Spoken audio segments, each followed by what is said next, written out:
Hello friends, welcome to my channel. आज मैं आप लोगों को अर्नेस्ट हेमिंगवे का एक शॉर्ट स्टोरी सुनाने जा रही हूँ जिसका नाम है the snows of Kilimanjaro.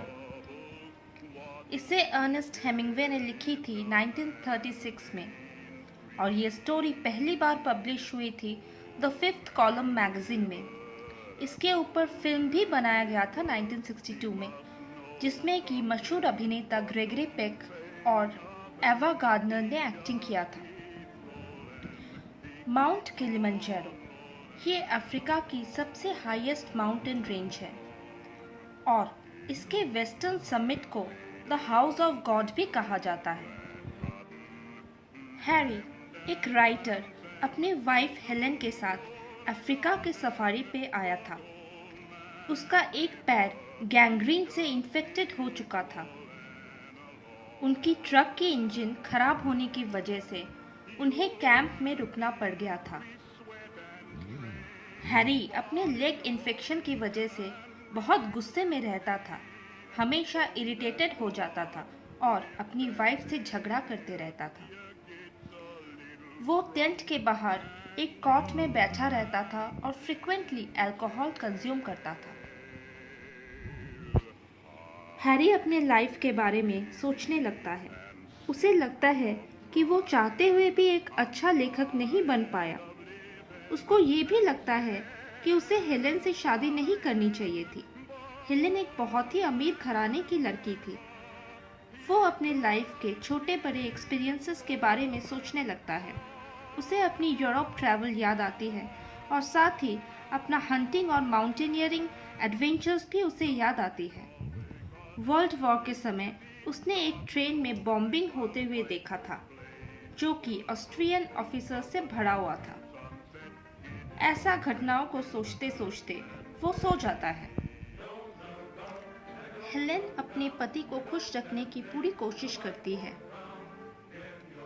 Helen अपने हस्बैंड के लिए हंटिंग करने पहाड़ों पर जाती है।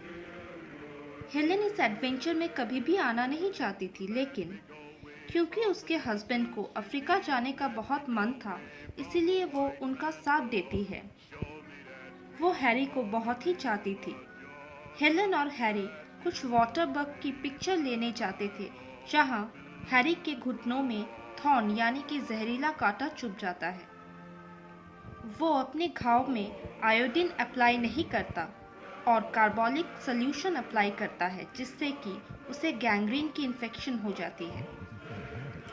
कुछ देर बाद हेलेन हंटिंग से लौटती है और अपने हस्बैंड के लिए ड्रिंक्स भी लेकर आती है। हैरी नींद से उठता है और उसे फिर से लाइफ के कुछ किस्से याद आने लगते हैं। उसे याद आता है कि किस तरह से वो अपना अकेलापन दूर करने के लिए कॉन्स्टेंटिनोपल चला गया था और वहाँ बहुत सी लड़कियों से दोस्ती भी कर लिया था।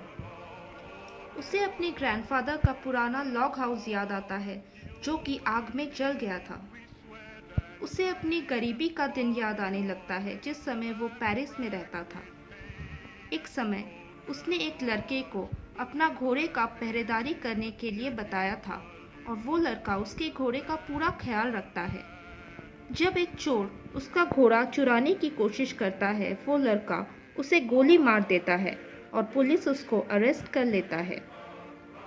ये सब सोचते सोचते उसको अचानक से ऐसा लगता है कि अब वो नहीं बचेगा। उसे एक ऑफिसर विलियमसन की याद आती है, जिसे बॉम्बिंग के दौरान चोट लग गई थी।